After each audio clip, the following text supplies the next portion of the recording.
because that's what we're here to do. We are here to open up this Ice Age starter deck, but we're going to walk down nostalgia lane, my friends, all right? So this right here, for those of you who don't know, was a very odd step in Magic the Gathering. So when they first designed the game, Richard Garfield had actually planned to start to muck about with different card backs. So with the first set, Arabian Nights, he was going to give them these awful looking pink backs. And he was talked out of that by people who knew better and said, no, have uniform backs for all of the sets, right? So originally, each Magic set was going to be its own thing. But before Ice Age came along, we only had starter decks of the base sets, like Alpha, Beta, Unlimited, Revised, that kind of stuff. Those were all fairly identical. Alpha, Beta, Unlimited were virtually identical, with a few cards that were accidentally not printed in Alpha being put into Beta. So in Alpha and Beta technically aren't the same.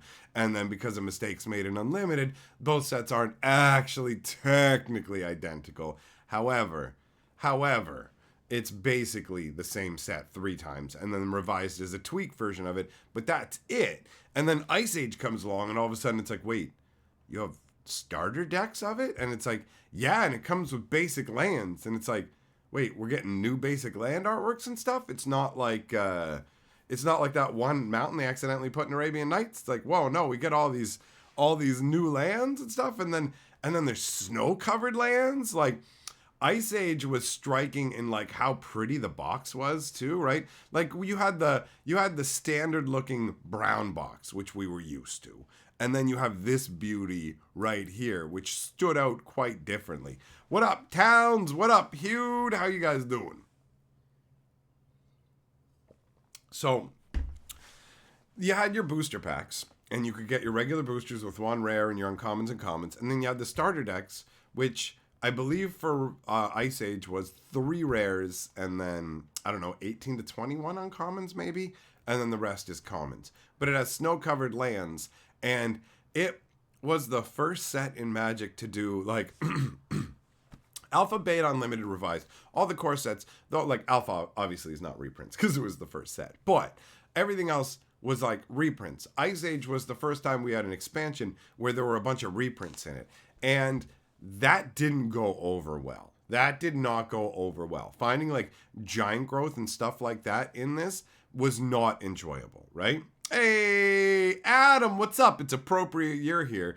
Adam McKenzie is the dude that I played Magic with way back in the beginning days. So he was around in my locale during these times. So yeah, the reprints were not something that people were happy about. But I found the artwork on this to be really just overall nice. I like the snowy version of the mana symbols. All of it, bro. Like, I'm keeping the box, obviously, just for the decorative purposes of it.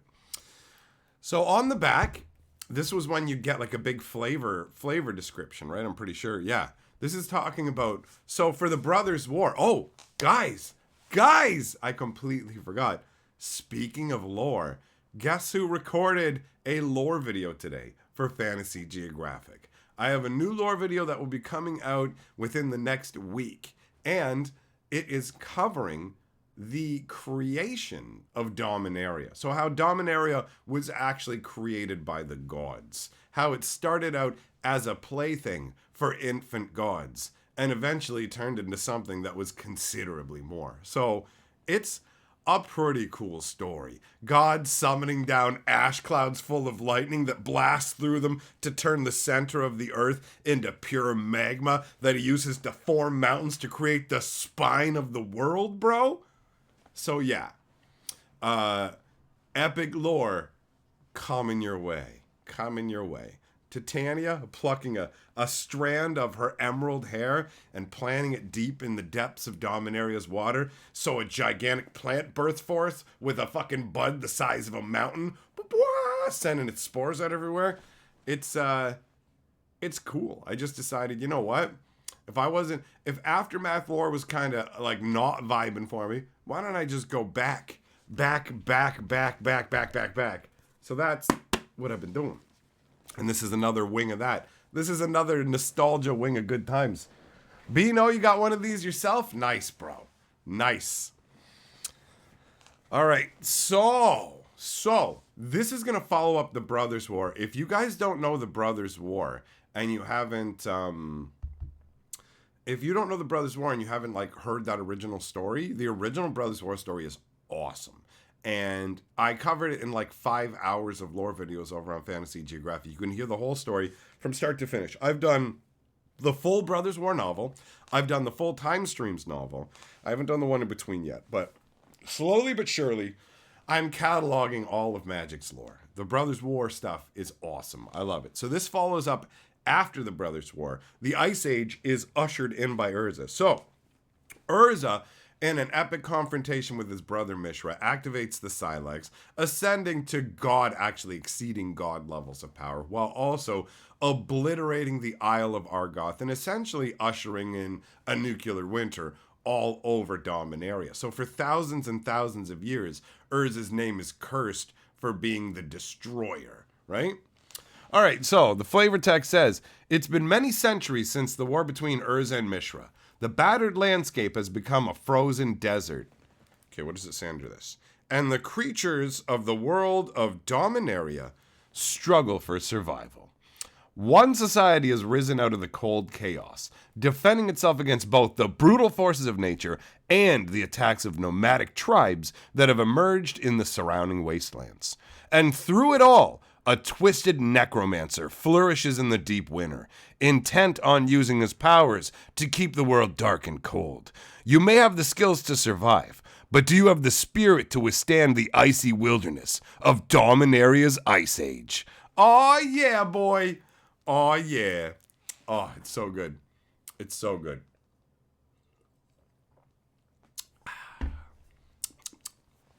Teferi, yeah, Jester's Cap was a huge deal back in the day.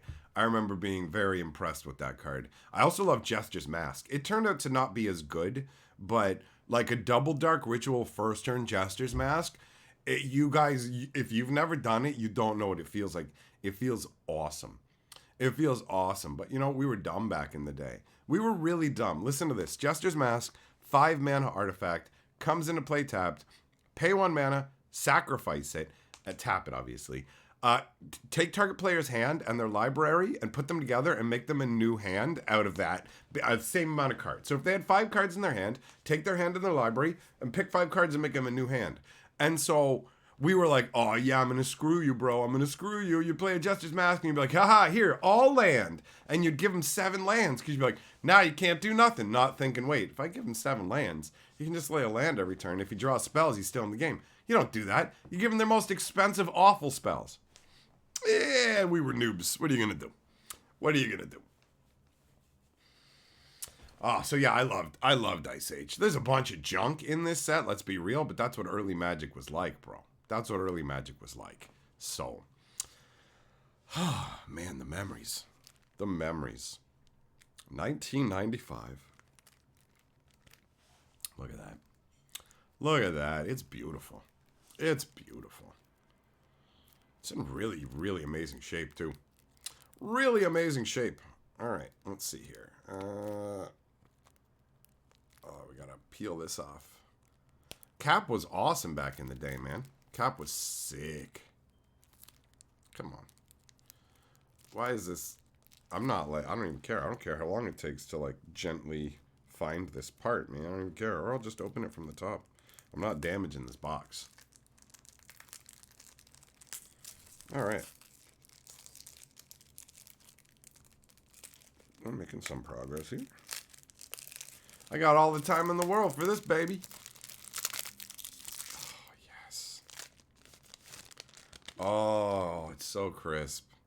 It's so delicious. I mean, it's got a few imperfections. It's by no means, like, absolutely mint, but damn, man, it's crazy. It's been almost 30 years since we picked these up in the game store, man. It's so nutty. I love it. I love it. This is awesome. This is awesome.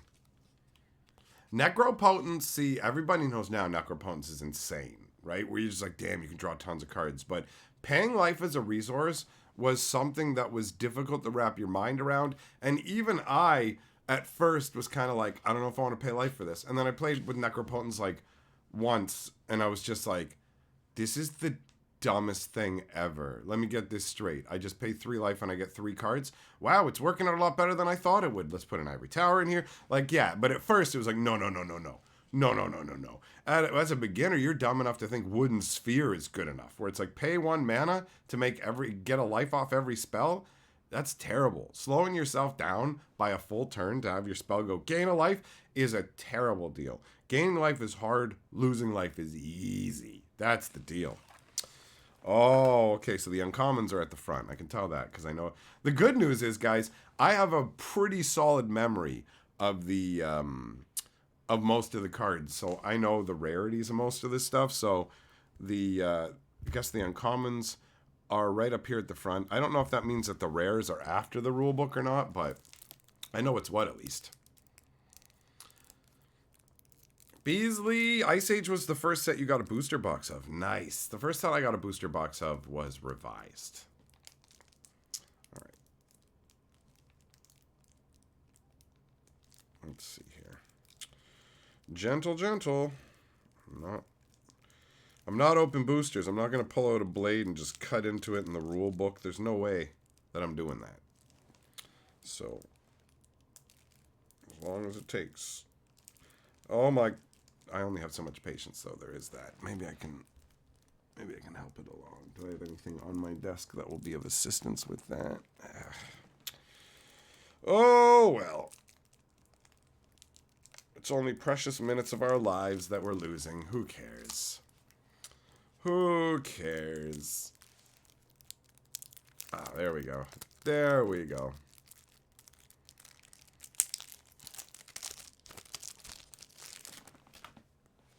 Okay, so we've got the uncommons, and then... Okay, so the rares are right after the rulebook. I saw the first one. I'm going to keep that. I'm going to keep that secret, but I will say the first rare that is in this pack was a big deal when it came out. At least a big deal where we were. So, let's see what we got here.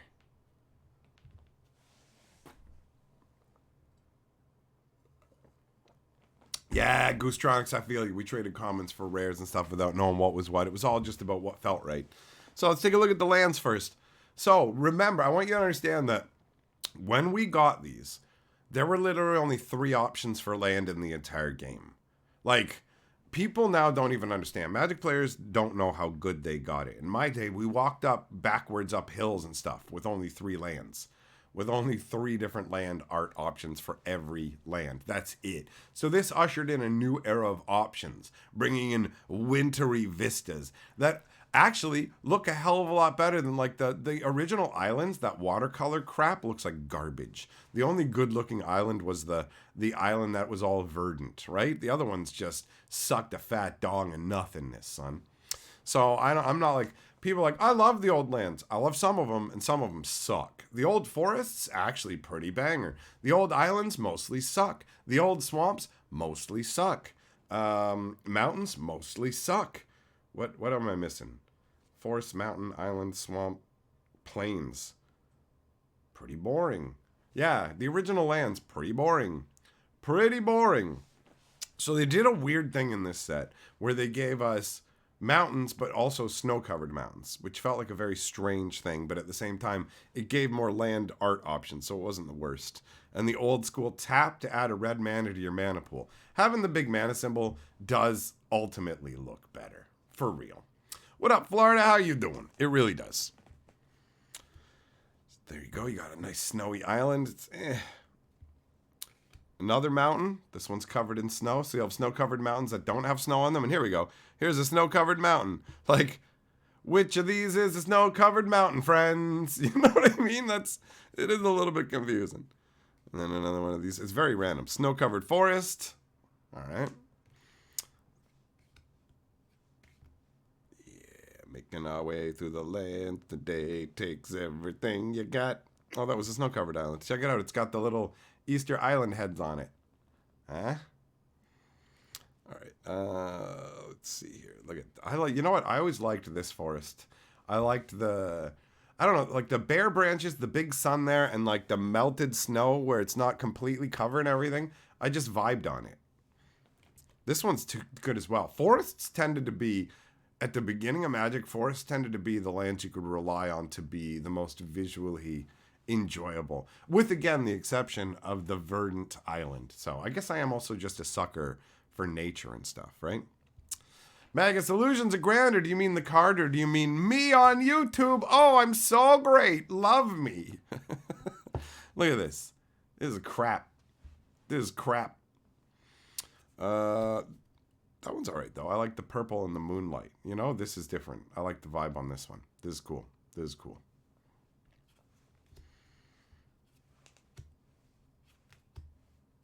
Nice variety of lands. All right, now we're through the lands into Goblin Ski Patrol. Guys, get ready. Get ready for awfulness. 1 red and 1 gets you a 1/1. You pay 1 red and 1 to give it flying and +2/0, but then you bury it at the end of turn. If you don't know what that means, bury means it dies and can't be regenerated. And you can only use the ability once a turn, and you can only use it if you have snow-covered mountains. So you have to have the right mountain, sacrifice this guy, and pay 2 mana to get a +2 boost. Original white mana symbol. Oh, good question. I didn't even think about that.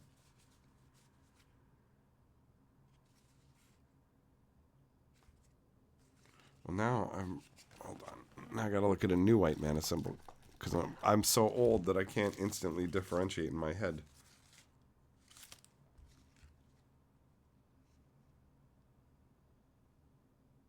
No, it's the new. They had changed it by then.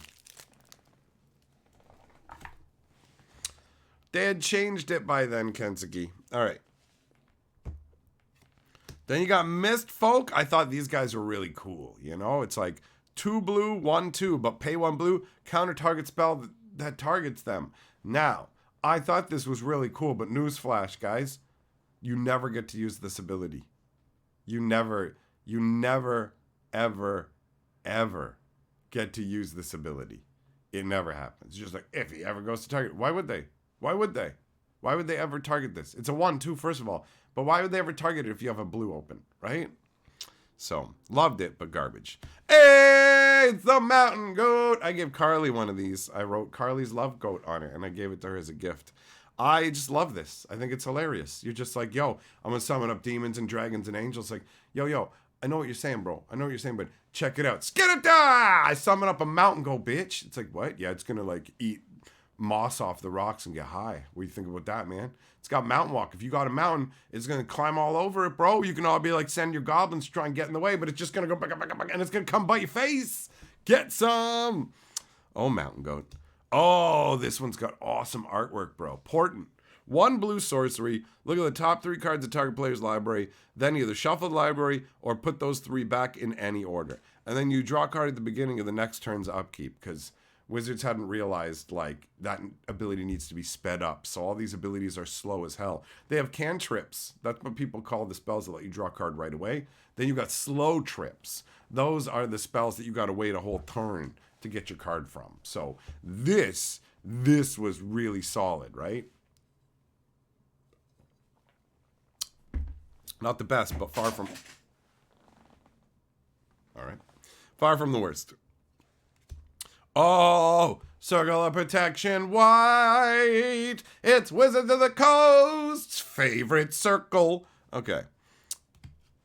Juniper Order Druid. 1 green and 2 for a 1/1 cleric. Untapped target land. I loved these guys so much. I loved putting a bunch of enchantments on lands. Like, yo, I'm going to play with that crazy thing that taps for 4 mana. It taps for like 4 colorless. Some crazy thing from... the hell was that from? Weatherlight or something like that?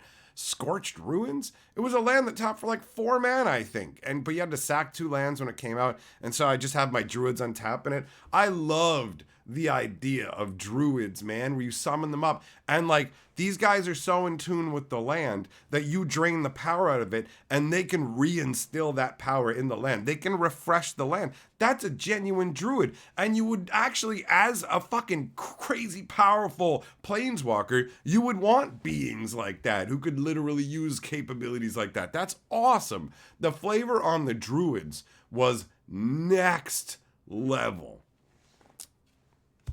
Blessed wine. Oh, but don't show it like that at the F&M, friends. No, no, no. 2 mana for gaining 1 life and drawing a card at the beginning of the next turn's upkeep. 2 mana. 2 mana to gain 1 life and draw a card next turn. 2 mana. Hey, Tarpan! I loved Tarpan. Dumb little horses. Put it in the graveyard. You gain a life. I don't know, it just felt good. Just put them out. Be like, who cares if they get hurt? I'm going to eat their dead bodies, you know? Who doesn't like a little bit of horse meat in the mouth, right? Right? Right. Horse meat. Imposing visage. Visage. I love the fact that they chose not to show Buddy's face and instead show the reactions of all this. Kaja and Phil Foglio did a lot of fun artwork back in the day. So, this is an enchantment, but the old school wording says target creature cannot be blocked by only 1 creature. It's an enchant creature, so it's enchanted creature can't be blocked by only 1 creature. Meh. Garbo. And we got Zurin Enchanter. I just love how pretentiously douchey this guy looks.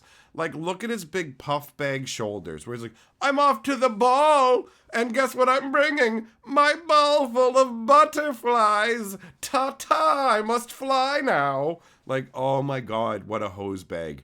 But I used to play with this card. Use his ability, man. Be like, yo, check it out. Target player chooses and discards a card from his or her hand. Ignore the ability if they have no cards in their hand. Use the ability only during your turn. So you can make them pitch. Like, look at my little butterfly ball. All right, smack him in the head. Forget something, dummy. Legions of Limb Duel. Snow-covered Swamp Walk. These guys were great if you played with zombie masters. Because up until now, zombies were hard to come by. But Ice Age said, you want zombies? We got your zombies, boy. Errant Minion, 3 mana enchantment creature, enchant creature, I should say. During target creature's controller's upkeep, it deals 2 damage to them unless they pay 2 mana to prevent it from happening. It's a very weird enchantment, but Blue had a lot of weird I'm gonna hurt you enchantments back in the day. Heal, look at this, awful. 1 white instant, prevent 1 damage to any creature or player, draw a card at the beginning of the next turn's upkeep. Awful, awful. This guy even knows how awful it is. He knows how awful the card he is on. Look at that face. He's like, I know I suck, bro. I know I suck. Oh, yeah, Finnorn Elves. That's a good score, man. Right on, bro. These aren't a reprint, right? But they feel like a reprint in terms of Llanowar Elves because they're identical. But they expanded the number of mana elves you could have. This is a hype score, even if they do wear douchebag vests. Like, that's how you know us. We wear douche vests in the Snowwoods. This is what pissed off, angry musketeer elves look like, bro. But still, that's cool. That's cool. Yo, Adam, you're right. That does look like Dylan. That's hilarious. I didn't even think about that. It's amazing. Kelsinko Ranger. My memory of this guy is losing him in a league a million years ago, and he had Buzz Lightyear written on him. Flare. Oh, this was cool because it was like the first kind of cards, like target green creature gets first strike. So it's like, yo, oh, this wants you to play white green. Funky. All right. Like, I give my green creatures abilities with a white guy. That's funky. Flare. 3 mana to do 1 damage to any target and then draw a card at the beginning of the next turn. This one was okay in terms of the draw card next turn. Let you know how bad the cards were overall. Infuse. Oh, yeah. Yo, I'm going to cast this spell that's going to strip you naked and put fucking 4 hands on you. We're about to get handsy. This card should be called Bad Date, except it looks like she's loving it. So I'm guessing there's probably 4 more hands down below. All hands on deck, motherfucker. Infuse. Untap target artifact, creature, or land. Draw a card at the beginning of next turn's upkeep. 3 mana. 3 mana. You ever been fingered by 8 arms, yo? This chick has. Meteor Shower. This card confused people. They didn't understand that the double X meant they needed to pay X twice. So they were just like, what? You pay double X and then it deals X plus 1 damage divided any way you choose among any number of targets. Pretty amazing. Pretty amazing. Oh, Barbed Sextant. What a piece of garbage. What a piece of trash. Woolly Spider. Can block creatures with flying. If it's assigned to block creature with flying, it gets +0/+2 until end of turn. 2/5. Even bigger than a giant spider. And it's all furry and friendly. He just wants to give you a little kiss. Kiss you on your mouth. Oh, speaking of kisses, here's a soul kiss. You put this on and you play. Look at that. It's a weird name. Oh, look, she's got her arms around his neck. This is so weird. What a pay 1 life to give the creature this enchants +2/+2 until end of turn, and you can't spend more than 3 mana this way. And it costs 3 to put out. Elvish Healer, 3 mana, 1/2, taps to prevent a damage to any non-green creature or player, or 2 damage to any green creature. Another one of those green lovers. Tor Giant. This is just a reskinned Hill Giant. Nothing exciting there. Brown Oof can mess with artifacts. This was a cool ability. 1 green for a 1/1. Pay 1 green and 1 tap it. Counter target activated ability of an artifact that has an activation cost. That's pretty neat. That's pretty neat. You could just shut down people's millstones or fountains of youth or other stuff like that. That was cool. Enervate. Oh, this is the opposite of Infuse. You see what happens. He's the guy with the hands, and he's pushing them hard. Tap, target artifact, creature, or land. Draw a card at the beginning of the next turn's upkeep. Oh, nice. A disenchant. Look at that. A sword's being disenchanted. I'll remove the enchantments from your enchanted blade, Dong Lord. All right, so that's the commons. Now we move into the uncommon and rare section. So we've got Hematite Talisman. 2 mana artifact, 3 mana, untap target permanent, uses only when a red spell is successfully cast. This one, when I saw this, I'm like, oh, this is one of those untaps, but I assumed it was for green spells. Look at that, that's crazy. It's for red spells, blows my mind. A Jodel Worm. I remember trying to use this guy. 6 mana, 6/6 for each blocking creature assigned to block it. Beyond the first, it gets -2/-1 till end of turn. So they can just gang block it and beat the hell out of it. This guy sucked. He sucked. He got me excited, but he did nothing. Shield of the Ages, on the other hand, I loved this. 2 mana to put out, 2 mana, prevent 1 damage to you. It does what it says. It shields you for the ages. I like this card. I like this card a lot. I mean, it's not good enough to play nowadays, obviously, but I still like it. Cold Snap, 1 white and 2. Cumulative upkeep of 2, so you got to pay more and more every turn. 2, 4, 6, 8. Who do we appreciate? This guy. All right, so during each player's upkeep, it deals 1 damage to that player for each snow-covered land he or she controls. This is a snow land hoser. So, very, very corner case. Nature's Lore. Nice, bro. This was an amazing card. 1 green and 1. Search your library for a forest, put it directly into play. You can even use this to get dual lands. And it comes into play untapped, too. This card is awesome. Like, awesome. Great. Thunderwall. I played that too. 2 blue and 1 for a 0/2 flyer, but for every blue you pay, it gets +1/+1. So this is solid as a blocker, or it was. I mean, obviously, through the ancient lens. And I just loved the idea of a wall made of thunder. It's fun. Look at this guy. I always thought he was a douche just performing in an opera or something. Check it out. I'm cosplaying that I'm in that opera from Final Fantasy VI. All right, now I got the music in my head. Anyways, 4 mana, 2/2, tap it. Target creature gets +2/+2 to end of turn. If that creature leaves play, this guy leaves play. He sucks. Oh, Icy Manipulator. This was great back in the day. This thing was solid. 4 to put out, 1 mana, tap target artifact, creature, or land. This was amazing, especially with Royal Assassin. Pyroclasm, nice little sweeper, 1 red and 1, deals 2 damage to each creature. That worked. Oh, the rule book. Blinking Spirit. This thing was really, really difficult to deal with. 1 white and 3 for a 2/2, 0, return it to your owner's hand. This thing was a house. It was a house. What's up, Kellaway? Millmaster, yeah, I'm sure some people were livid. The people who had the Sphere Icy Manipulators, but those of us who didn't have Icy Manipulators were quite happy they were in there, bro. All right, so Blinking Spirit and Illusionary Presence. That's pretty underwhelming. 2 blue and 1. It's a 2/2 with cumulative upkeep of 1 blue. During your upkeep, it gains land walkability of your choice. So it's like pseudo unblockable. It's pretty wanky. Goosetronics, I don't like cards that show wings and the creature doesn't fly as well. I agree. Hey, we got a River Delta, one of the terrible, terrible lands. You got, wow, these rares are terrible. This is a terrible deck. This is a terrible deck. River Delta. If there are any depletion counters on it, it doesn't untap during your untap phase. At the beginning of your upkeep, remove a depletion counter from it. Tapped out a blue or a black, put a depletion counter on it.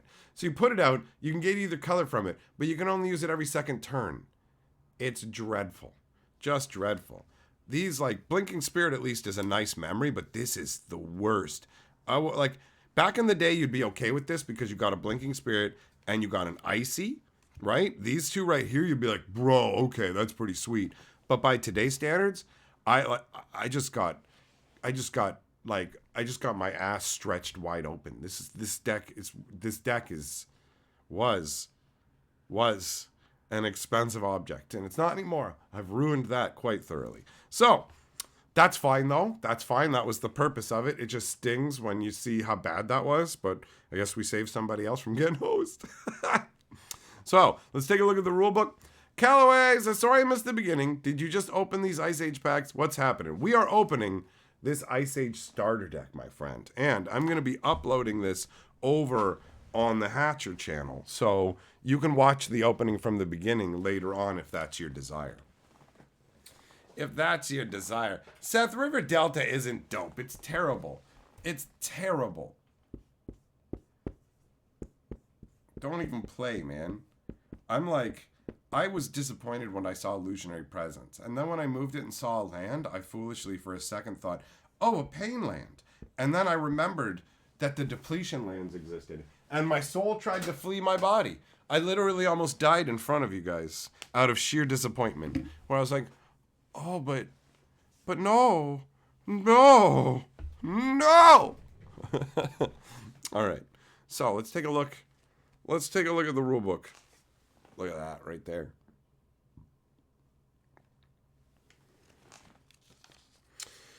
So, I think they removed the story from it at this point, right? It's all just like rules.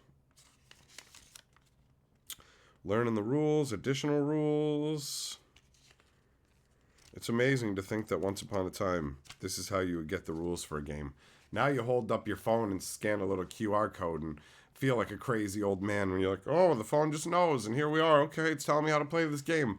I feel old. I feel old. Look at this. Subscribe to the Duelist today. I have Duelist magazines that we'll go through at some point too. I'm enjoying going through Magic history. This has been a fun little bit of good times. Actually, I can shift this back over now that we're done going through that deck. There we go.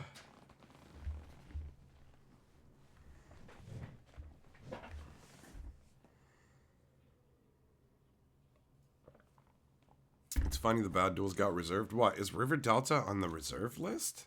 Is that what you're saying? No. Is it? I don't even know. The reserve list does have a bunch of terrible cards on it.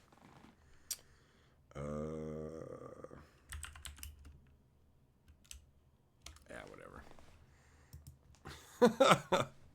whatever. I'll look it up later if I care. All the depletion and reserve list. Oh, the reserve list is such a weird thing, man. It's so weird. Oh, bro, I've been thinking about it all day. I've been thinking about this Ice Age deck all day, and I like the nostalgia, but man, saving those rares for the end and then getting slapped in the dong like that. Huge, you loved it. Magic history rocks, especially when I'm the one telling it. I have a way of storytelling that you super enjoy. Don't ever stop. Thanks, buddy. I really enjoyed doing all this. So as much as the cards may have been disappointing, the experience overall wasn't. And I'm lucky that I got to do this. James P. is the man for making this happen, man. These cards are looking very nice. Nice and juicy. Unfortunately, I didn't crack anything for the cube. Anything for the cube. Jake, yeah, it's all good, man. You go do what you want. You've been gone for a year. You've been gone for a year. It's all good. I'll be here for eternity. You pop in when you feel like it. I ain't going nowhere. As long As long as everybody keeps supporting me the way they are with the fucking Patreons and the super chats and watching my videos and stuff, I ain't going anywhere. I'll stay for eternity. That's the deal. So you can pop in once a year, once every 5 years, once every 10 years, do whatever you want. You can just show up every once a full moon and go, that's a werewolf stream. Arr! Whatever you want, dude. Whatever you want. Whatever you want. Oh,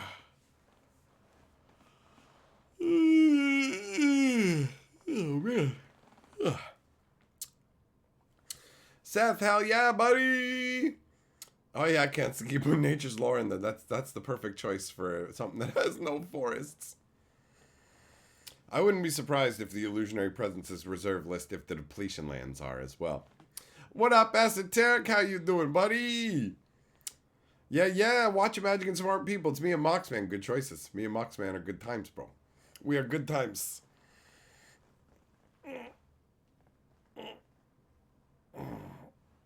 Oh.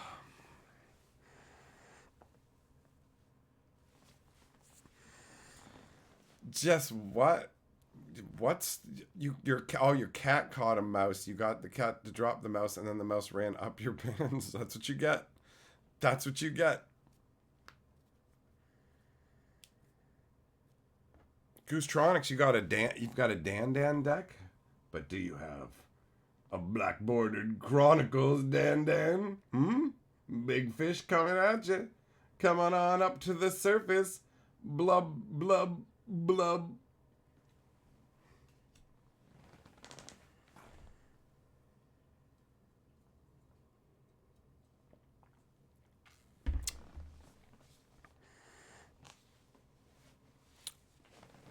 Well, every rare from Ice Age can't be reserve list because Pain Lands were rare, right? So then that wouldn't work. Pain Lands weren't uncommon. They were rares. What's next for the Magic IP crossover set? I have no idea. Anything. Anything. Kensuke, you just found 13 Chronicle Dandans. It's the time to unload them now, bro. That's my thoughts.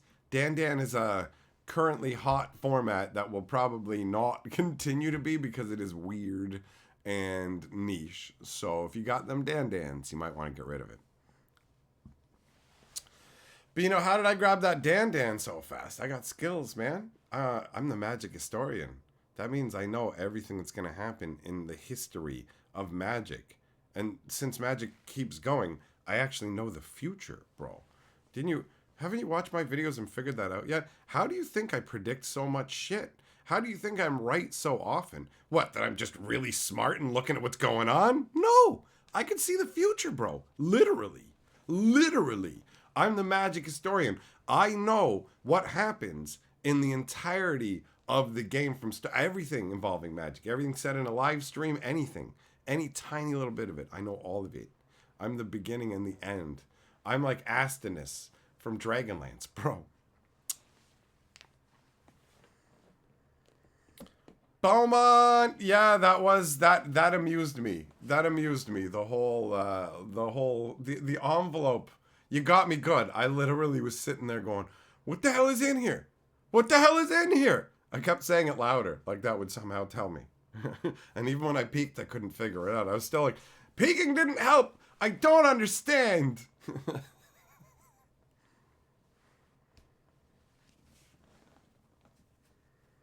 Hugh, what do I predict will happen next? I predict that the next release is going to be Commander Masters. So, write that down, right? You wait and you see.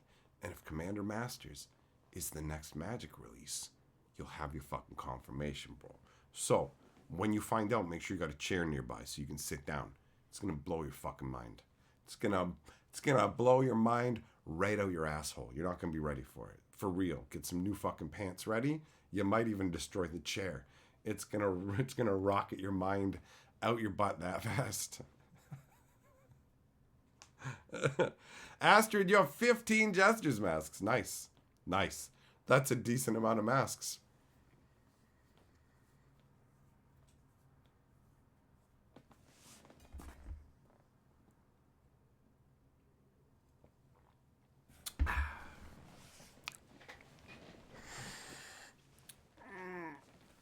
Kool-Aid is good.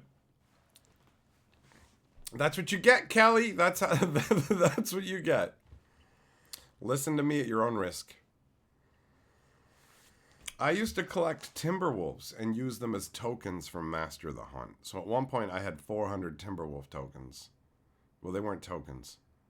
But I remember I contacted that Ben guy over at Star City Games and was like, look, I want your Timberwolves. And you got a ton of them. And we both know nobody cares about Timberwolves. And we both know that they ain't worth what you got listed on the website at, kind of thing. So how about you fucking cut me a deal on your Timberwolves and I'll take all your Timberwolves. And before you answer, understand that what I'm offering to do is in trade to give you things like Swords of Fire and Ice and other extremely like valuable and useful cards you can sell, and I will take these awful Timberwolves off of your hands. And then I don't remember what the deal he offered was, but it was totally like, yep, let's do it. And then so I just sent the stuff in. It was a very easy deal to make, where it was like, I don't want to pay the price that you have your stuff listed on your website at. So here's what I'm willing to do, and it worked out just fine. But I don't know if you guys can still do that, but like they won out. They got like fucking really good cards, and I took a bunch of Timberwolves off their hand. But I got what I wanted, and I didn't have to give like $1 a throw or whatever it was. I was like, there's no way on earth I'm paying $1 a piece American for fucking Timberwolves to use as tokens, right? So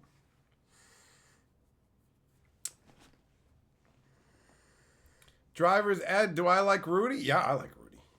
He's fun.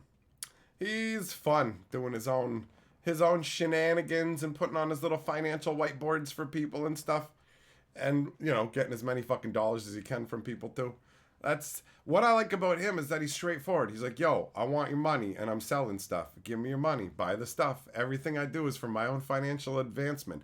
I wish everybody was that fucking transparent. So it's funny to watch people hate him, because all of the reasons that I've seen for hating him pretty much boil down to the most salty, like, jealousy shit that I've ever seen. Like, if he's done anything actually terrible, I sure haven't heard it. All I ever hear is like, oh, he's a gigantic market manipulator force and his prices are blah. It's just like, it's the same way that people complain about every merchant of every stripe. So I just go, whatever, you know?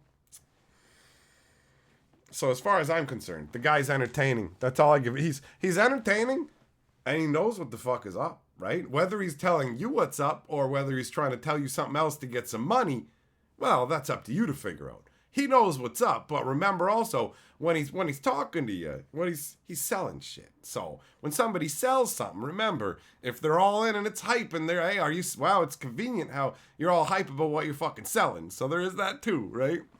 You always gotta be paying attention. That's why you don't gotta worry here. I'm not trying to fucking sell shit. I'm not like, yo, here, buy this from me. I don't give a fuck. Like, all my support comes, I mean, I guess technically I have like merch you can buy, but my videos ain't around like, yo, you should get some fucking Magic Historian shirts because they're gonna go up in value. Oh, the market's tanked on Magic Historian shirts. You just sell them to me now, but I only pay 30%.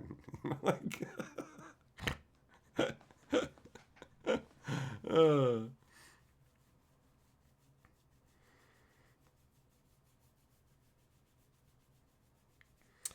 Callaway, have fun playing guitar, buddy.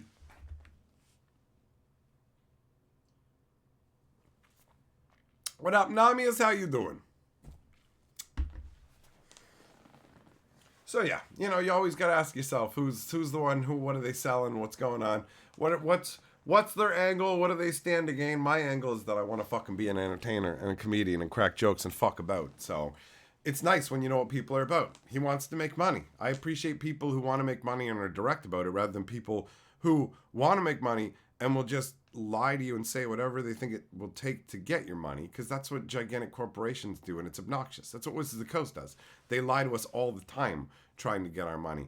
They don't believe in anything they say to us. They would the beliefs they trumpet here in North America, they wouldn't dare trumpet in other countries because it would cost them $1. So they don't care about like human. Oh, you're gonna throw that guy off the building? Well, we would tell you not to, but we don't want to lose $1. So I guess off he goes. We're Wizards of the Coast.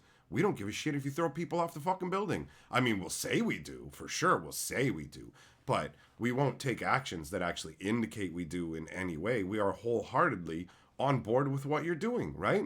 Through silent complacency, whatever you want to call it, right? Where it's just like, anybody who wants to be like, Wizards is great and what they're doing is great. It's like, they're garbage. They're garbage. They don't care. They don't mean it. They won't do it anywhere that matters. They won't do it anywhere where it would actually cost sacrifice and show that they meant anything, because they're not a they're not a corporation that cares, right? Like, they just want money, bro. There's no soul in there. There's no heart. There's no, like, it's empty. It's an empty vampire that wants your fucking dollars. So thinking that they're doing something great for society means you're fucking stupid. That's what that means. If you think Wizards is ever doing anything genuinely good, I got sad news for you. The only good thing that Wizards does is raise money for fucking charities. That's it. And that's only because they get a tax write-off. And I'm fine with that. There are people who are against that. I'm not against corporations getting tax write-offs for giving money to charity. I don't give a fuck, because they wouldn't give it otherwise. So I don't give a shit. They should only give money if they care. Well, they don't. So give them a reason to do something worthwhile. That shit actually matters. The other shit doesn't. But people will act like it does. And it blows my fucking mind. But whatever. Honestly, I'm just becoming numb to it over the days. That's what's happening. I just look at it and go, okay. Yep, you think it's amazing. Huh, yep, you think it's evil. It's neither of those. It's pointless. It's empty. But have fun. Have fun. It's your life. Do you. I'm totally reaching that fucking Keanu Reeves level. Like, I don't care. Everybody can be wrong. Why the fuck do I need to correct you if it's going to cost any of my time? The amount of times I'm just going to take this time to let you know the actual whatever. And then people, it's like, you know what? Fuck it. It's better to leave you in ignorance than deal with your uppityness. I don't even give a shit. Be fucking stupid and be wrong. Be happy. I'm going to go live my life. I don't get any extra life points by making you understand reality. So I'm not wasting my time, man. That's why I'm not wasting my time on people in the comments with that shit either. The people who don't get it, it's like, that's cool, man. That's cool. I don't get it. Okay, well, I'm sorry, I don't have time for this bullshit. That's the deal. Iceman, you did miss the Ice Age opening, but it'll be uploaded over on Hatcher. That'll come out in a couple hours. So you can check back later on over there, and you can watch it at your convenience. Hippie, my bones are all right. They're somewhat hurting, somewhat not. So I'm in the middle. It's still not 100%. So I keep doing like a little too much. And my back reminds me that no. Kelly, yeah, exactly. Don't like you only have the moments you're existing in now. You can sit there and dwell on the past. You can worry about the future. You can whatever, all of it. But getting worked up about shit. I've always had a problem with people easily triggering my ass into getting annoyed, especially when they're fucking wrong and they're talking to me like they're right. It's so annoying, but who cares? The fuck do I gain? It doesn't change anything. So slowly but surely, I've been learning to leave people in their wrongness, because who gives a shit, you know? Seth, the banana bread was great. It was great.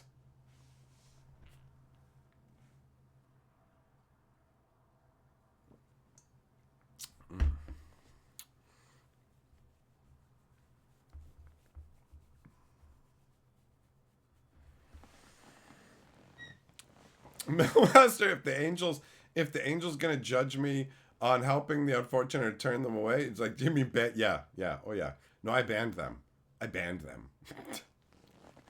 It's so funny the way my philosophy on banning has changed over the years, where like originally, if I thought somebody needed to be banned, I would literally explain to them why I thought they needed to be banned, what the problem was, and how they could adjust their behavior. Like, imagine that. Imagine carrying on like that on the internet. Imagine going to somebody who's acting up and I looked like a crazy person. What are you doing? What are you doing trying to have a rational discussion with this person? Why are you wasting their time? Like, your time. They will almost invariably would treat me like I was some maniac idiot for not understanding that I'm just supposed to ignore them or something. It's such a weird thing where it's like, I want my voice to be heard, but also ignore me because my voice doesn't matter. And it's like, I don't understand. Like, I don't. But yeah, I used to explain to people, like, yo, like, if you're going to act like this, I'm going to have to ban you, and like, blah, blah, blah. So it's so crazy. Now it's like, fuck it, man. All you got to do is say one thing that makes me think you don't want to be here. Fine, cool, no worries. bye. You know what I mean? Like this guy actually today, he got off light. He left a comment saying like, this channel makes me not want to play Magic. And I just deleted the comment and moved on. And then I thought about it and I'm like, well, actually, no, fuck you. You deserve a ban, buddy. If I remember your name and see you again, fuck it, banned. Like, who cares? That's how you feel, why are you here? Why give anybody any rope at all? Fuck them. What do you owe them? Nothing. Nothing, right? So that's my mentality. I used to think people like Desolator had a quick trigger finger, and now I'm just like, if you annoy me, I'll ban you. I don't give a fuck. Some people don't like that, but almost always the people who want to complain about it happening to others are usually awful, obnoxious people. Like the people who complain the most about other people getting banned, I'm a freedom of speech. Let me guess, you're somebody who gets banned in a bunch of places because you don't know how to act. That's definitely not the case. I just care about. It's always the case. It's always the case. Like the people who fucking flare up and act like that, it's best to remove them for everybody. Why would you put up with that? Why? Like other people do. I'm not. It's not worth it. But I'm also not getting, like, I used to get angry about it. I used to get worked up about it. Like, it's just, why, though? Now I just look at it and go, it's whatever, man. This is the internet. There are always going to be people who are just going to be ignorant. And you just, shoop, send them off to the side. It doesn't matter, man. It doesn't matter. Especially on a channel. If you don't live stream, they'll never even know. They will literally never even know. And there are some, like, it blows my mind, but at one point I thought I would do an amnesty. So I went and I unbanned a bunch of people. I'm just like, I don't recognize a bunch of these names. Whatever they did, I'm sure whatever. And so I just took them off the ban list. And then I went back to my comment section, and some of those names instantly appeared talking shit. And I'm like, wow, this person has been gone. Like, I banned this person so many months ago. I literally can't remember their name or the interaction. But they're still coming here. And that's crazy. I'm like, people are weird. They're very weird. Like, if I don't like a channel and I don't like what somebody's doing, I just don't click on it. I'm not like, I'm going to go and leave comments going, like, if you're a little kid, then I get it. If you're like a fucking stupid teenager or something, yeah, I get it. But as an adult, I genuinely don't understand, because I always thought of myself as an immature adult. But being exposed to the internet has shown me that, like, it's insane the way that people carry on. So yeah, I've got an itchy ban figure to the point where sometimes I'll see somebody acting up on another channel and recognize and be like, I'm pretty sure I've seen that person. I'm just going to preemptively ban them on my channel. You're so awful over here. There was actually somebody who came to the live streams that I really liked. And then he started to wear on me a bit, but I was mostly okay with him. And then I saw him on another channel, and he was being so awful. Like, what he said was so awful that I was like, bro, I don't really like this creator that you're saying this to that much. Like, I don't dislike them, but I don't like them that much. And I almost kind of agree with maybe some of the point you're trying to make, but you're so awful right now that I'm like, wow, I don't want you to be a part of my audience, bro. I genuinely don't. Like, I didn't realize you were this awful. I don't want to entertain you. And so I stopped interacting with him when he was showing up. I just stopped talking to him in the live streams, right? It was just like, I just didn't want to. It wasn't, when he showed up, I was like, I have nothing to say to this guy. Like, I don't like the way you carry on. There's a certain level. At that point, you just go, no, it's all right, man. Like, have a good life. I'm not going to say anything to you because you're comfortable doing this? I'm not even. It's crazy. It blows my mind. So, whatever, man. It is what it is, right? It is what it is.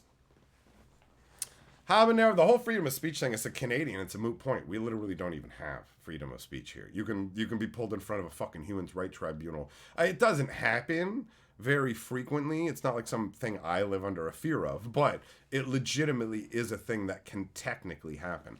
I don't feel like I have the inability, I don't feel like I'm limited in what I can say, aside from shit that YouTube would literally kick me off of YouTube for, right?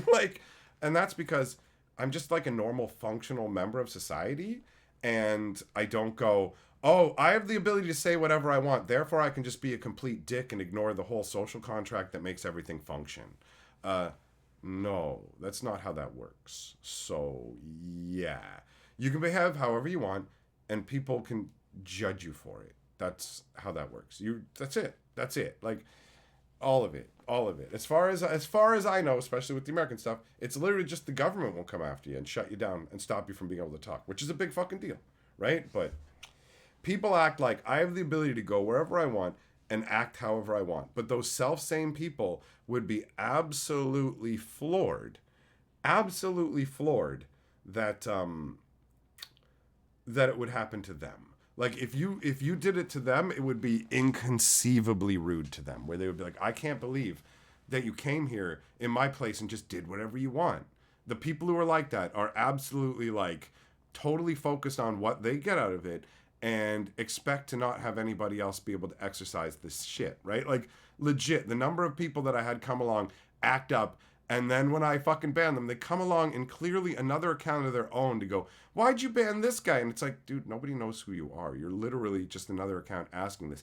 And you know why you got banned. And then when I ban that account, come back in another account and go, oh, banning me means you're too weak to be on YouTube and you need to go. And it's like, yep, you know what? I'm going to shut down my whole YouTube channel because you're a child who keeps making multiple accounts because you feel like you should be able to go wherever you want, act like a dickhead, and then not have somebody go, shut up, child, and shove you off to the side, because that's all it is. Quiet, child. Shut it off to the side. There are people who can't handle being timed out. They literally freak the fuck out. Like, they've just, the first time in the stream ever, and they get timed out for not knowing how to behave in the first place. Like, they literally don't know how to converse properly. Somebody times them out, which takes a fair bit in a stream like this. It takes a fair bit for a moderator to take in and bam, tap you with a wrench. And then they fucking email me like I'm the manager of a hotel and they want to complain about the staff. You need to know that your moderator timed me out. And it's like, bro, delete yourself off the internet. That's my response. If you're thinking that I'm going to apologize to you for you being such a fucking clownish loser that you can't behave in a very lax environment, you are so self-centered and out of your mind that it's insane. That's fucking crazy times where you literally think like, yo, I got timed out. It can't happen to me. And it's like, it did happen to you and it needs to happen a lot more. Get the fuck over yourself, bro. I do what I do. And there's no part of me that is, I can't believe I'd be timed out or whatever. How the fuck do you have that level of an ego? I have a fucking fat fan base and I don't have that level of an ego. Literally tens of thousands of people will listen to me in a fucking day. 20,000 people will come to hear my honeyed words, my glorious fucking voice. And yet still, I don't have the fucking temerity to walk into somebody else's house and go, I can do whatever the fuck I want here. Because I am not an idiot. That's how a fucking idiot behaves. A fucking moron. A 4-year-old child who walks into a room and when they get put in the corner goes, I don't go in the corner. Yeah, you do. And you don't get a cookie. The next step isn't, oh, here's an apology. Now you're on the watch list, moron. You are one step from Bantown. When somebody complains about being timed out, you're one step from permanent removal. I don't give a fuck about your weak little feelings, Dorothy. All right? That's how this works. I didn't set this up for you. Is your name in the title of the channel or the fucking videos or anything?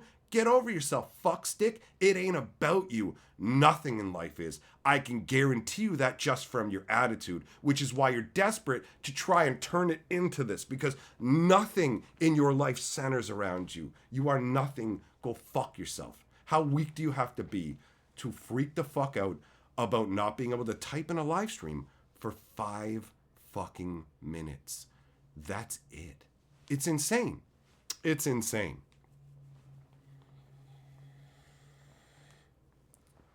It's so goofy.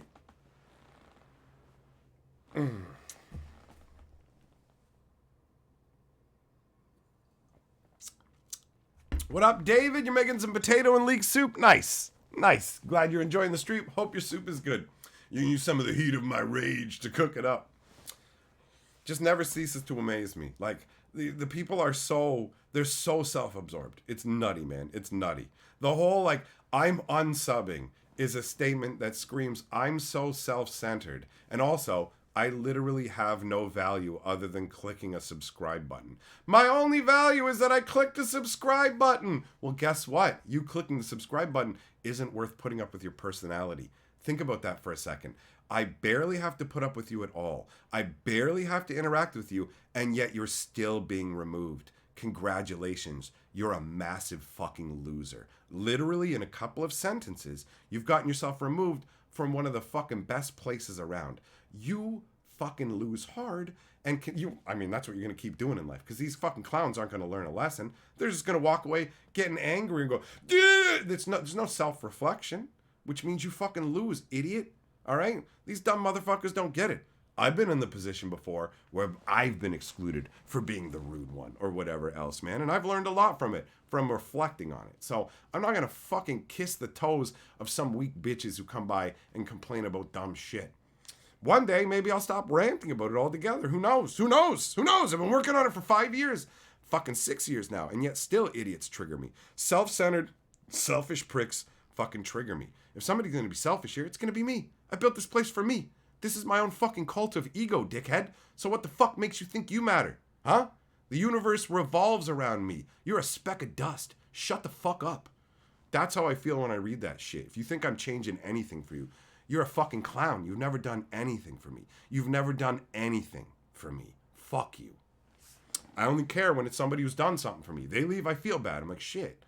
I turned somebody cool against me. And I've done that in the past a number of times by being a harsh asshole, right? I got what I deserved.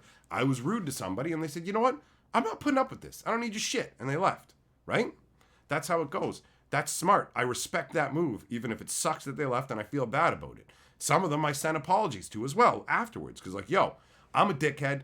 I fucked up. Sorry. So, whatever. Nathan, just got here. Why are we raging tonight? Because I'm just a rage bag who can't help himself. You know how it is.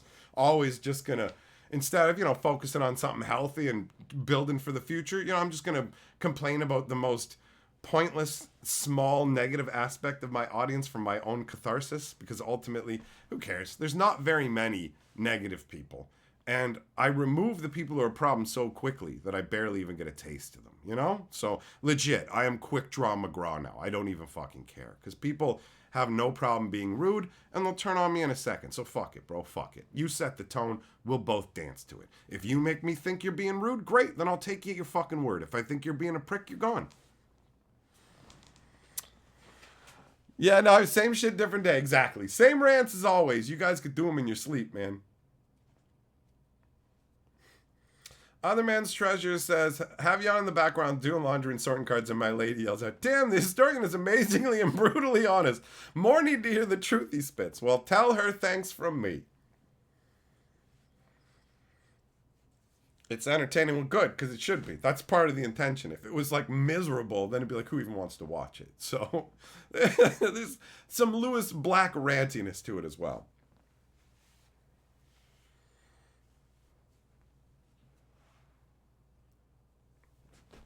Millmaster says, if you take away people's actions as a metric to rank them, you'll get a whole generation that expects attention just because they exist. Yeah. It goes from that joke of participation trophies to exist. There's a comic strip. I think it might be Mr. Lovenstein. And this kid fucking runs in. He's like, Grandpa, I got a trophy. And it says existence trophy. And he knocks it out. He's like, in my day, we got trophies for participating. I've always hated participation trophies. I was not stupid when I was young. So when they introduced those in grade 2 or grade 3 and they started giving them to me, I was like, these are loser ribbons. This is what you give losers so they don't fucking feel bad. And then you look around and you see it working and you're like, you're pathetic. You're pathetic, bro. You were just told you're still a loser. You're still a loser, bro. You fucking lost. I was not an athletic kid. I was small. I sucked at sports. But 1 year, I got 3rd place in the high jump. And that little white ribbon, I didn't throw that the fuck away like the participation ribbons. I kept that thing. That thing was special to me because for once I had fucking succeeded. I didn't win, but guess what? Coming in 3rd, that's what winners do as well. Because you ain't getting no participation ribbon. You placed, motherfucker. You got one of the actual ribbons. So yeah, legit. It is an existence culture. Like you see people going, thanks for being here. You pay me with your time. Fuck you. You don't pay me with your time. I don't get anything for your time. You pay me with your money or your compliments or your fucking company and us exchanging fucking enjoyable interactions and all that. You sure as fuck don't pay me by being a blob and staring there fucking blindly or having me on the background while you're jerking off just so that my voice can help you hold on longer because you're a fucking premature, you know? And by the way, if you do that, you owe me money. Let's be very fucking clear. Bino says, don't let your lady be in the vicinity of the perp's voice. There is a danger to it. That's true. That's true. Oh. Oh. Habanero, you think it's funny when you time somebody out and then I ban them? Yeah, it is funny to me too. Sometimes I'll have banned somebody and then it goes, Habanero's timed him out. And I'm like, too late. He's already fucking dead. You know, Habanero's like, I'm going to go and throw him in the corner for a second. I'm like, no, I already slit his throat and threw him in the corner, dude. I ain't got no time for it. Yeah, some people, I'm so quick draw, just done. No acknowledgement, no nothing. Fuck it. You get nothing. I'm not wasting my time. I'm sure there have been some people who totally would have actually been fine. But I don't have the patience or the fucking time for it anymore, in all honesty. So I'm absolutely willing to take somebody at their word. So if it's going to take 5 interactions to realize that you're actually a cool guy and not a dick, work on your fucking personality so you can get that across the first time. Because go fuck yourself. You know? That's it. That's it. The same way that people will watch my shit and make a snap decision. Like it, don't like it, whatever. That's how we're fucking doing it. I got a sea of people to deal with. And I absolutely refuse to give up my fucking comment section. I refuse to concede it to dickheads. So I will ruthlessly fucking root them out. You will notice when you go through the comments of all my videos how they're not full of fractious arguing. Because I have a pretty strict rule set. There's at least one person who's right on the line where I'm like, you are directly on the line of fucking, I'm not going to ban you right now. But if you keep doing what you're doing in the comment section, you will get banned because I will have fucking order. I don't give a shit. This is my fucking house, all right? All of it. The comment section, that's mine too. Other channels may go, oh, did videos for me, comment sections for you. No, fuck you. It's all mine. You can use it if you're nice. That's how that works. I'm happy to hear what you have to say if you're not a fucking dickhead. And you're totally allowed. It's funny. I've seen people go, he banned me for being an asshole. No, actually, sorry. I did ban you for being an asshole. He said he banned me for disagreeing with him. I've never banned anybody for disagreeing with me. But I've banned people for being complete assholes while disagreeing with me. You don't have to fucking agree with me. I don't give a shit. You're entitled to be wrong, and actually, sometimes I'm going to be wrong. I'm not going to live with the burden of always having to be right. Jesus. But I'm not going to tolerate people being fucking assholes to me. I'm not. In fun, sure. But otherwise, no. I don't give a shit. And I'm not going to give them the satisfaction of some back and forth interaction so they can run off and do whatever dumb shit and go, look what I... It's like, no. You're fucking literally nothing to me. That's how this works. I won't even remember your fucking name. Like the guy whose comment I deleted earlier. I can't remember his name. He's lucky because I would fucking ban him if I saw it again. Straight up. Seth, you really like being a hatchling? Hell yeah, buddy. Spam King, you love the rants. Hell yeah, bro. Hell yeah. Banning for disagreeing is Reddit shit. Yeah. I would get you banned in the Magic Reddit. Just mentioning me for a long time was a permaban in the Magic Reddit. When it was ridiculous. Those guys are hilarious. And it's funny to watch. They're like, we're taking the Reddit dark to show Reddit. And then they're like, we're not going to keep it dark because we realize Reddit's going to take our mod positions away. And this is all we have. Being a Reddit mod is the closest thing I'll ever have to something to pick up chicks. And it's the only thing that keeps me from picking up the... Nathan Cormier says, just figured I'd do the super chat so that way I get my own trophy for participating. Oh, you ain't participating. You're winning, bro. You just kicked Tim Calloway in the dick with a Price is Right maneuver and shoved him off the board. You are currently the champion of this stream. That's not just participation. You're in first fucking place and everybody else is in last place. That's how Lord of the Board works. There's only one winner. And right now, boy, it's you and only you. That's how that works.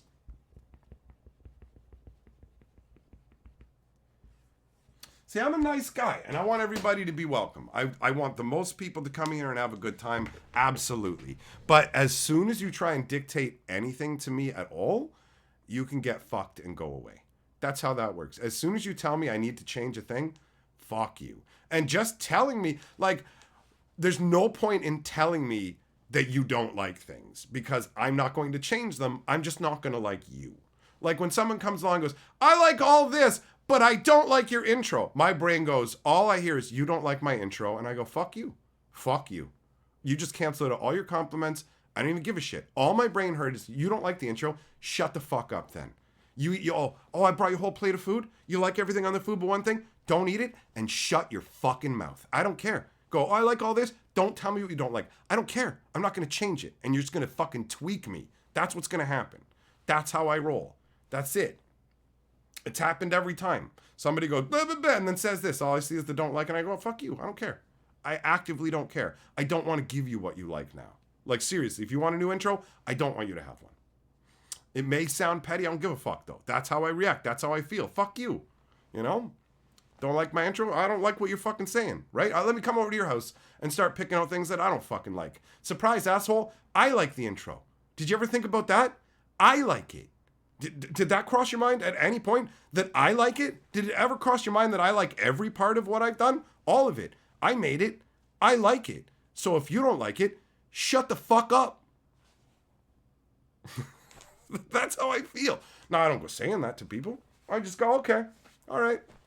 But I think it. I go, fuck you, dude. I don't care what you like anymore because you're a whiny bitch. That's how I feel. It triggers me. What are you going to do? What are you going to do? I will fully admit that I can be an overreactive individual that has some particular triggers that fucking set me off. And when they do, what are you going to do? I don't feel like I'm being that unreasonable, though. You know? Fuck you. What do I owe you? What do I owe you from entertaining you? How do we get here?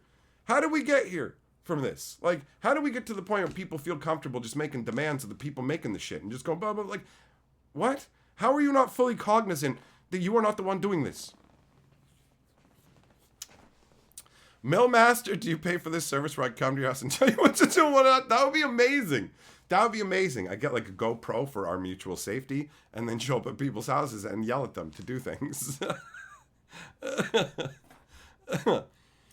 Florida, yep, Reddit, it's a bunch of little babies, says the guy who is fucking ranting like a little child about people fucking, why won't you behave a particular way? Why do people have to be like people?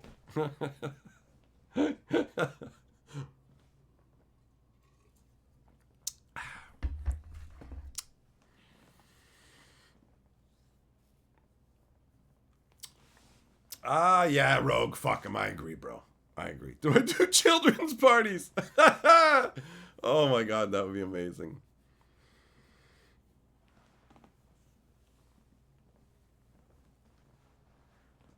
Oh, yeah, I don't know, man. I figure some people are just like, oh, here he goes again. It's such a tiresome rant. He just keeps ranting the same thing.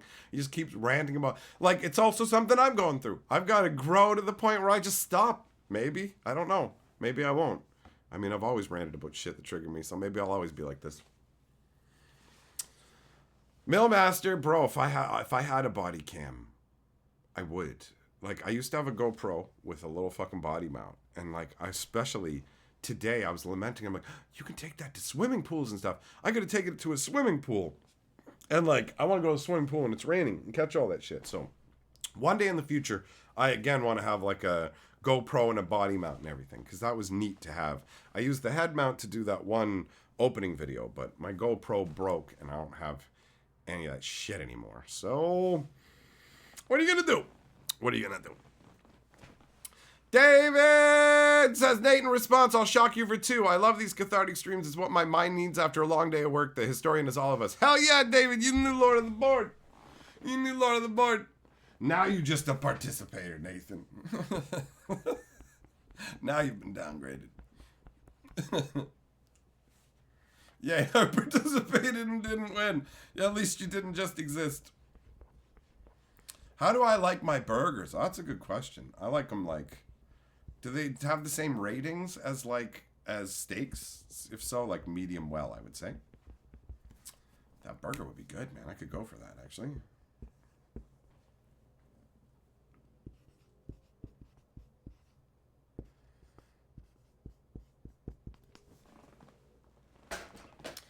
You're the new Lord of the Board, big boy. The rants are awesome and it helps. Your words help others. Well, it helps me. It gets it out of my system, and Carly only has to listen to it from out there. I used to... I'm a lot better than I used to be. I used to have to respond to everybody who was a problem. Now, I've gotten... I spend my time focusing on people being positive, interacting with them, and just remove the negative stuff and move on. You know?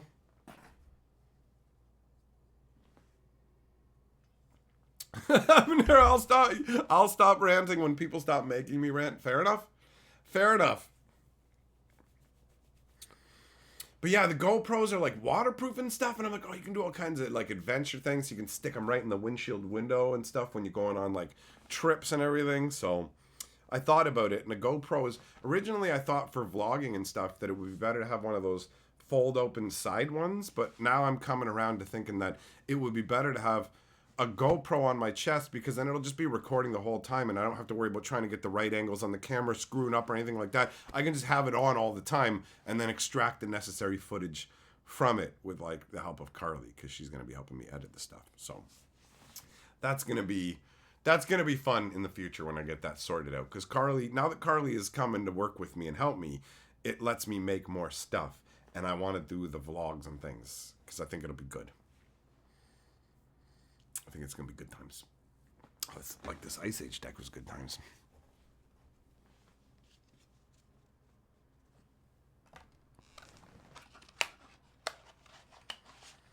Retire and go. Of course, you're going to like GoPros. It's right in your name, buddy. I bet you like retirements too, huh?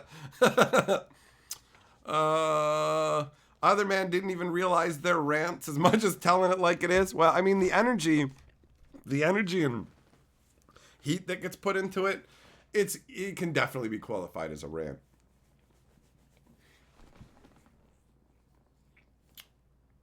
Clayton, no. But you know what? I'm going to upload it afterwards. So if you want to watch it on your own, you can. You can watch the, like, a lot of good nostalgia in the deck, but in terms of the rares, worth watching just to see how bad the rares go. What toppings would I have on my burger? Well, tonight, I mean, I'm going to just assume ideal conditions. So I'm going to assume you have like a really nice ketchup. Like, not a cheap ketchup, but like a really good ketchup-y ketchup. And so, ketchup, hot peppers, onion, and lettuce. Like a big gigantic, not like shredded iceberg lettuce, like a big green, leafy, crisp romaine lettuce leaf that like, it's so big that it's the biggest thing circumference-wise. It sticks out a little bit. And it's like super fresh. So it hasn't even wilted from like the heat of the burger. Or maybe cheese. Maybe cheese too. But for the hot peppers, not high-quality hot peppers. Specifically, the cheapest store brand hot peppers that you can get that you would never buy for yourself, because when you got them, you were like, what's this weak-ass bullshit? You call these hot peppers? What are these, for 4-year-olds? Get me those hot peppers. If you get me real hot peppers, I'm going to take one bite, and then I'm going to smack you in the dick because my mouth is on fire. And we're like, God, Tiger Uppercut, motherfucker, Mortal Kombat! You know, because I can't handle the spice, and things will get not nice. Monster Conjure. I like your attitude, buddy. If they don't like it, why don't they make their own channel and fuck off? It's way easier to try and tell other people what to do. And to be completely fair, people who are being mostly positive and only say one thing that they don't like, there's nothing wrong with that for real. There's nothing wrong with that. That's a very normal thing. I am just easy to set off about particular things, and I just don't like being told that people don't like my intro, when it's like, if you like all my content, just telling me you don't like the intro, I'm not going to change it. So all it can do is make me feel negatively towards you, so don't do it. But it's fine to feel that way. People don't have to like my intro, and they can tell me they don't like it. My reaction is part of the problem. I recognize that, and recognize it means I can work on it. But your flaws don't just go the fuck away, and people don't become less fucking annoying just because you notice they fucking annoy you. It doesn't work that way. So, you know, I'm better than I used to be, but I ain't there yet. Banana peppers, what do you mean they're another pickle? They don't taste like pickles. Banana peppers or hot peppers? Oh, we're talking about hot pepper rings. Oh, fucking habanero's like a cook guy, and it's all this extra bullshit. Now I gotta fucking type this stupid nonsense in just so we'll fucking be able to understand each other. Just fucking bullshit.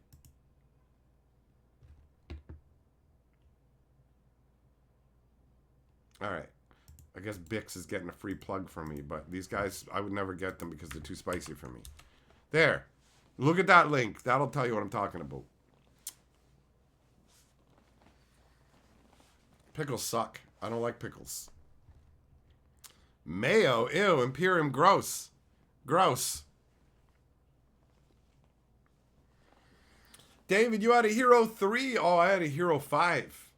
It was good. I liked it. Carly didn't like it because the charger was a little finicky, but I didn't have any problems with it. I liked it.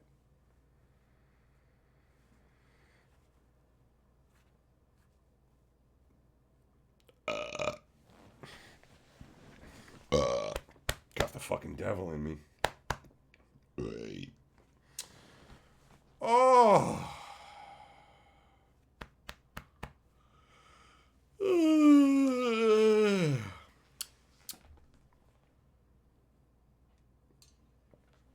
Pickled garlic vendor saved your life at your first Renaissance fair. What a random statement. I was badly dehydrated. If it wasn't for that pickled garlic vendor, I would have died.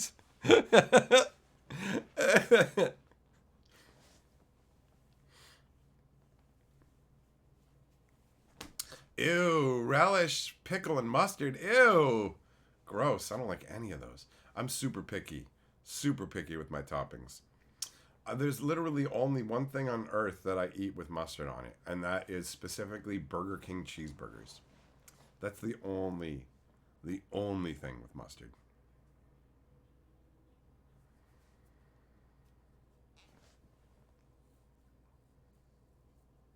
Yeah.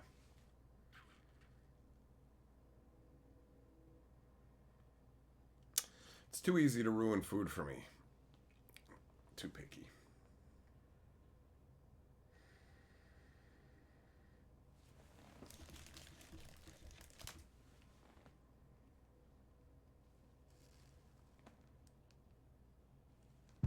Oh, man. Too fucking hot. Oh, I don't know if it's because the summer is here or if it's just because I ranted myself into heatedness, but ugh. Ugh. Alright. Fuck it. I need an ice age now, man. I need an ice age. Bacon on a burger? Yep, I can get down with that. 100%. The hell's pepperoncini? Is that noodles? Alex did some Lord of the Rings drafting. Nice. On a Thursday. That's random. That's cool. Oh, all right. Time for me to get going. Thanks for coming and hanging out, my friends. I got to get up and move around. You guys are dope. Thanks for being here. Listening to all my ranty McRanting and all that goodness. And yeah, time for me to descend into the waters. I will see you guys tomorrow.